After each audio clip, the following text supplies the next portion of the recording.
कभी कभी इंसान अपने बीते हुए गुनाहों से इतना ज्यादा टूट जाता है कि वो पूरी जिंदगी बदलने का फैसला कर लेता है। लेकिन क्या सच में अतीत से भागकर शांति मिल सकती है, या फिर वही अतीत एक दिन डर बनकर वापस लौटता है? आज की कहानी एक ऐसी लड़की की है जो अपने पापों का प्रायश्चित करने के लिए भगवान के रास्ते पर चल पड़ती है। लेकिन आगे उसके साथ जो कुछ भी होता है वो सब कुछ बदल देता है। इस कहानी की शुरुआत एक नर्स से होती है जिसका नाम केटी होता है। एक दिन वो एक मरते हुए मरीज को बचाने की पूरी कोशिश करती है। वो उसको सीपीआर देती रहती है, लेकिन लाख कोशिशों के बाद भी वो मरीज की जान नहीं बचा पाती। ये घटना केटी को अंदर तक हिला देती है और वो वही सदमे में बैठी रह जाती है। इस हादसे का असर उस पर इतना गहरा पड़ता है कि उसकी जिंदगी पूरी तरह बदल जाती है। इसके बाद हमको दिखाया जाता है कि केटी अपनी पुरानी पहचान छोड़ देती है और नया नाम अपनाती है मॉड। वो अपने पुराने जीवन और उस घटना के अपराध बोध से बाहर निकलना चाहती है। इसी वजह से वो खुद को पूरी तरह भगवान के प्रति समर्पित कर देती है। अब उसकी जिंदगी का मकसद सिर्फ भगवान से जुड़े रहना है और हर समय प्रार्थना करना है। वहीं दूसरी ओर उसका पेशा वही रहता है। पहले वो अस्पताल में नर्स थी, लेकिन अब वो निजी तौर पर काम करने लगती है। वो एक कंपनी के जरिए उन लोगों की देखभाल करती है जो गंभीर बीमारी से जूझ रहे होते हैं और अपनी जिंदगी के आखिरी दिनों में होती है। वो उनकी सेवा करके उनके अंतिम समय को बेहतर बनाने की कोशिश करती है। अब इसी दौरान उसको एक नया काम मिलता है। उसे अमेंडा नाम की एक महिला की देखभाल करनी होती है। अमेंडा पहले एक मशहूर पॉप डांसर और कोरियोग्राफर रह चुकी होती है, लेकिन अब वो लाइलाज कैंसर से पीड़ित है और अपनी जिंदगी के आखिरी दिन एक आरामदायक घर में बिता रही है। कुछ दिन अमेंडा के साथ बिताने के बाद मॉड को महसूस होता है कि मौत के करीब होने के बावजूद अमेंडा अपनी जिंदगी बिल्कुल अलग तरीके से जी रही है। वो सिगरेट पीती है, तेज म्यूजिक बजाती है, ड्रम बजाती है और हर रात अलग अलग लोगों को अपने घर बुलाती है। मॉड को ये सब बिल्कुल गलत लगता है, लेकिन वो चुप रहकर उसकी देखभाल करती रहती है। धीरे धीरे अमेंडा की जिंदगी को देखकर मॉड के मन में एक विचार आता है। उसको लगता है कि क्यों ना वो अमेंडा को बदल दे और उसे एक अच्छा इंसान बना दे, ताकि मरने के बाद उसकी आत्मा स्वर्ग जा सके। इसी सोच के साथ वो अमेंडा से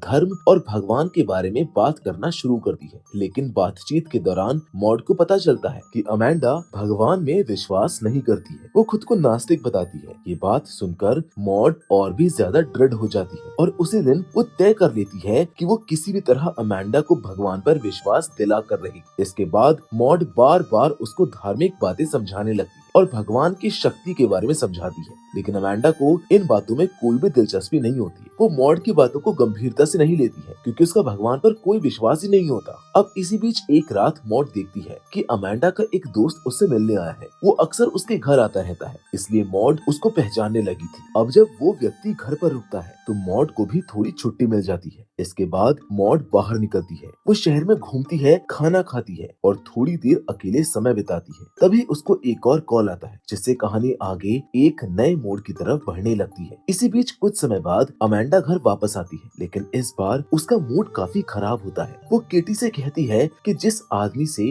वो पहले मिली थी वो अब पहले जैसा नहीं रहा। पहले वो उसके लिए बहुत कोशिश करता था, लेकिन अब जब वो उसके साथ है तो उसे कोई अहमियत नहीं देता है। इसी दौरान अमेंडा अचानक केटी से एक अजीब सवाल पूछती है कि क्या उसकी जिंदगी में कोई पार्टनर है। इसके जवाब में केटी शांत स्वर में कहती है कि उसे कभी भी किसी साथी की जरूरत महसूस ही नहीं हुई। वो बताती है कि उसने अपनी पूरी जिंदगी भगवान को समर्पित कर दी है। वो जो भी करती है उसे हमेशा ऐसा लगता है जैसे भगवान उसको देख रहे हैं और उसके हर काम का फैसला कर रहे हैं। वो सिर्फ भगवान के लिए जीती है। इसके बाद केटी एक और अजीब बात बताती है। वो कहती है कि उसने खुद को भगवान से इतना ज्यादा जोड़ लिया है कि कभी कभी उसे भगवान अपने ही देह के अंदर महसूस होते हैं। उस समय उसके पूरे शरीर में तेज झटका सा महसूस होता है और ये एहसास काफी देर तक बना रहता है। ये सब सुनकर अमेंडा उसे अजीब नजरों से देखने लगती है, क्योंकि किसी इंसान के लिए ऐसा अनुभव करना नॉर्मल बात नहीं थी। उसी समय अचानक कमरे की लाइट्स फ्लिकर करने लगती है, लेकिन जहाँ अमेंडा को ये नॉर्मल घटना लगती है, वहीं केटी इसे भगवान का संकेत मानकर खुश हो जाती है। उसको लगता है कि भगवान उससे खुश है और उसके काम को स्वीकार कर रहे हैं। वो अमेंडा से कहती है कि वो उसकी जिंदगी को बेहतर बना रही है और उसे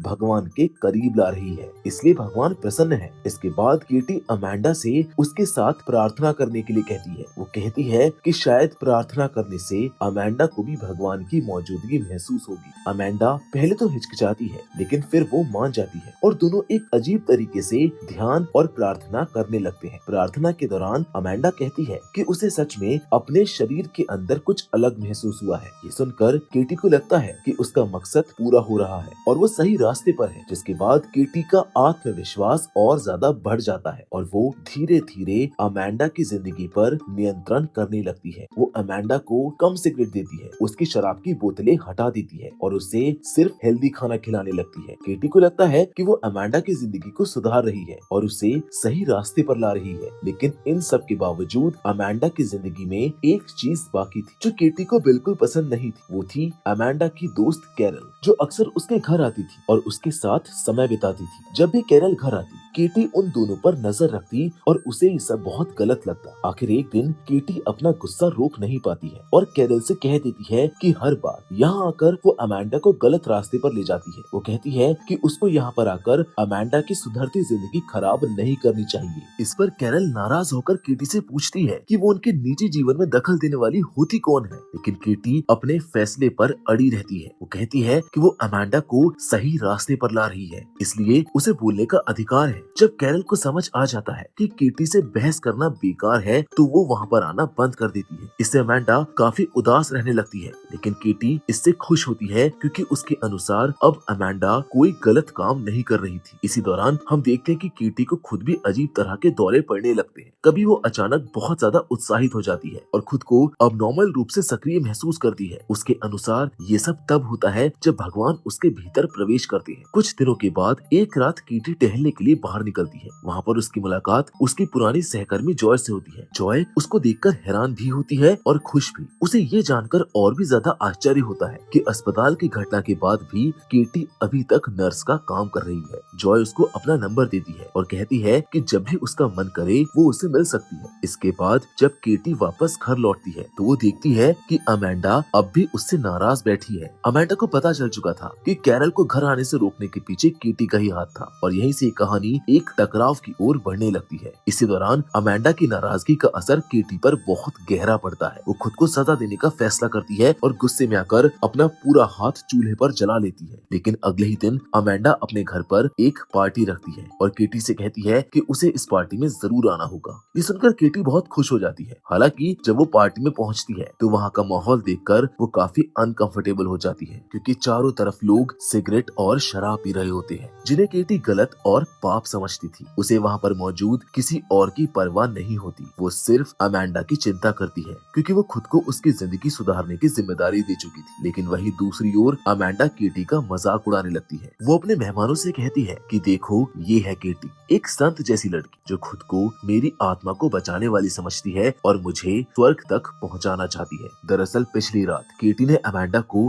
भगवान से जुड़ी एक किताब दी थी, जिस पर उसने अपना नाम लिखकर खुद को सोल सेवियर बताया था। ये बात सुनकर पार्टी में मौजूद सभी लोग केटी का मजाक बनाते हैं। कुछ लोग उसको चिढ़ाने लगते हैं और अजीब हरकतें करते हैं। ये सब देखकर केटी अंदर से टूट जाती है और गुस्से में आकर अमेंडा को थप्पड़ मार देती है। इस घटना के बाद से केटी न सिर्फ अमेंडा की देखभाल का काम खो देती है, बल्कि जिस प्राइवेट कंपनी के लिए वो काम कर रही थी वहाँ से भी उसको निकाल दिया जाता है। इसके बाद ये कहानी कुछ दिन आगे बढ़ती है। अब हम केटी को उसके घर पर देखते हैं, जहाँ पर वो पहले से भी ज्यादा उदास और टूटी हुई नजर आती है। उसका जला हुआ हाथ अब बुरी तरह संक्रमित हो चुका था और उसे लगातार दर्द हो रहा था। इसी बीच जब वो बाथरूम जाती है तो उसके पेट पर कई अजीब घाव और निशान दिखाई देते हैं। अब उसको लगने लगता है कि वो भगवान के मिशन में असफल हो गई है, क्योंकि वो अमेंडा को भगवान के रास्ते पर नहीं ला पाई। इसलिए भगवान उससे नाराज है और उसको छोड़ चुके हैं। इसी सोच के चलते वो उन सभी चीजों को करने लगती है जिन्हें उसने पहले त्याग दिया था। वो बाहर जाकर सिगरेट पीती है, बार में शराब पीती है और कुछ अजनबी लोगों के साथ समय बिताने लगती है। इसी दौरान वो एक आदमी के साथ उसके घर तक चली जाती है, लेकिन जब वो उसके करीब जाती है तभी उसको एहसास होता है कि वो गलत कर रही है। उसे लगता है कि भगवान तो पहले ही उससे नाराज है और ये सब करने से वो और भी दूर हो जाएंगे। जब वो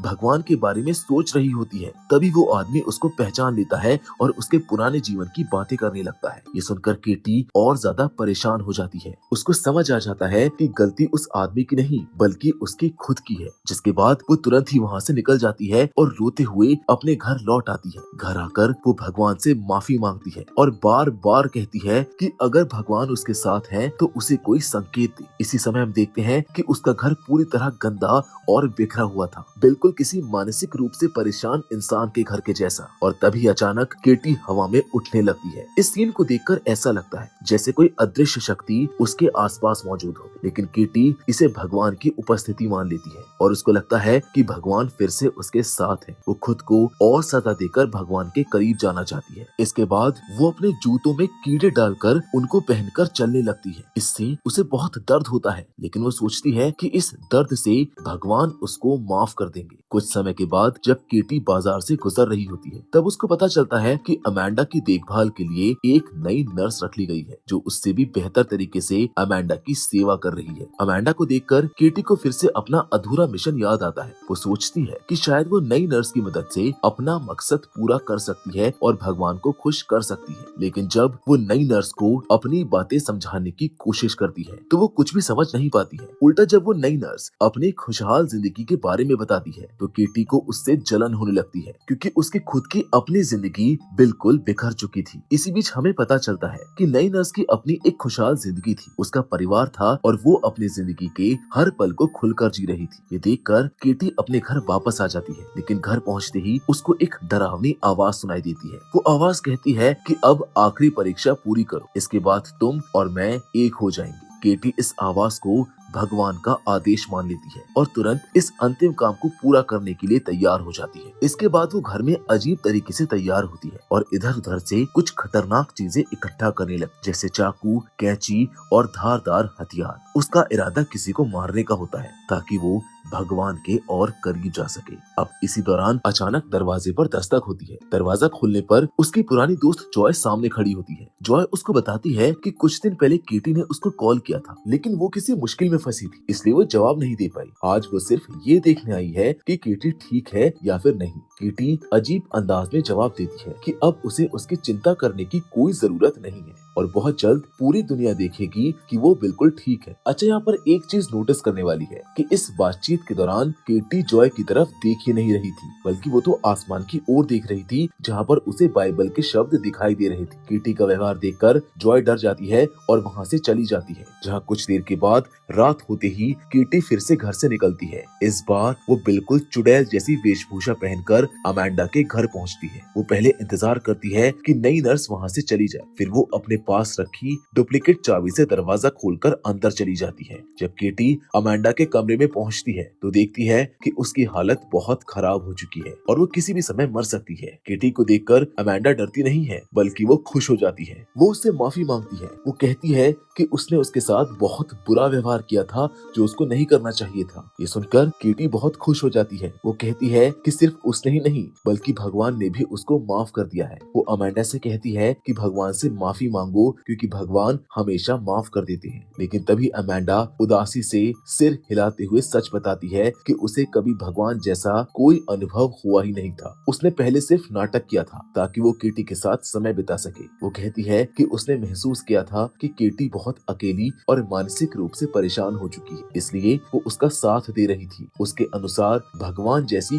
कोई चीज नहीं है। अमेंडा की ये बात सुनकर केटी का गुस्सा बढ़ जाता है और उसी समय केटी को अमेंडा का चेहरा अजीब दिखाई देने लगता है। उसको लगता है कि अमेंडा का चेहरा लाल हो गया है, उसकी आंखें काली हो गई है और वो किसी दानव जैसी दिख रही है। घबरा कर केटी सोचती है कि अमेंडा के अंदर कोई बुरी आत्मा आ गई है। उसी डर में वो अपने हाथ में पकड़ी हुई कैंची से अमेंडा के गले पर वार कर देती है और उसको मार देती है। जिसके बाद केटी खुशी से झूमने लगती है, क्योंकि उसको लगता है कि उसने बुराई को खत्म कर दिया है और भगवान को जीत दिलाई है। लेकिन असलियत तो कुछ और ही थी। दरअसल सच्चाई यही थी कि केटी बहुत अकेली और मानसिक रूप से टूट चुकी थी। एक मरीज की मौत के बाद उसको गहरा सदमा लगा था और इसी अपराध बोध यानी कि इसी गिल्ट से बचने के लिए वो भगवान के नाम पर धीरे धीरे मानसिक बीमारी का शिकार हो गई। उसके दिमाग में होने वाले दौरे और डर को वो भगवान का संकेत समझने लगी थी। इसी कारण जब अमेंडा ने भगवान को मानने से इनकार किया, तो केटी के दिमाग ने उसे बुराई का रूप दिखाया और उसने उसको मार दिया। जिसके बाद केटी घर लौटकर खुद को साफ करती है। उसके चेहरे पर सुकून दिखाई देता है है जैसे उसने कोई बड़ा काम पूरा कर लिया हो। जहाँ अगली सुबह उसको महसूस होता है कि उसके शरीर पर पंख निकल आए हैं और वो खुद को एक फरिश्ता समझने लगती है, लेकिन ये भी उसकी सिर्फ कल्पना ही थी। जिसके बाद हम उसे समुद्र के किनारे जाते हुए देखते हैं। वो अपने शरीर पर स्प्रे डालती है और फिर लाइटर जलाती है, सिर्फ इस कल्पना में कि वो एक दिव्य रूप धारण कर लेगी। उसके शरीर से प्रकाश निकल रहा होता है और उसको लगता है कि वो भगवान के बहुत करीब पहुंच चुकी है। लेकिन ये सब तो सिर्फ उसकी कल्पना थी, असलियत तो कुछ और ही थी। वास्तव में उस समय कीटी अपने शरीर पर आग लगा चुकी थी और बुरी तरह जल रही थी, जिसे वो दिव्य अनुभव और भगवान के करीब पहुंचने का एहसास समझ रही थी। वो दरअसल में उसकी मानसिक स्थिति का भ्रम था, जहाँ कुछ ही पलों में आग की वजह से उसकी मौत हो जाती है। जिस डरावनी सच्चाई के साथ ये साइकोलॉजिकल हॉरर फिल्म भी खत्म हो जाती है। वेल, यहाँ पर हमको दिखाया जाता है कि किस तरह अकेलापन, गिल्ट और अंधविश्वास इंसान को धीरे धीरे हकीकत से दूर ले जाकर उसे खुद के ही बनाए हुए भ्रम में फंसा देता है। So with all that said, फिलहाल तो आज की इस फिल्म में बस इतना ही, लेकिन हमेशा की तरह हम आपसे जरूर मिलेंगे और वो भी एक और नई इंटरेस्टिंग कहानी के साथ। पर तब तक के लिए धन्यवाद।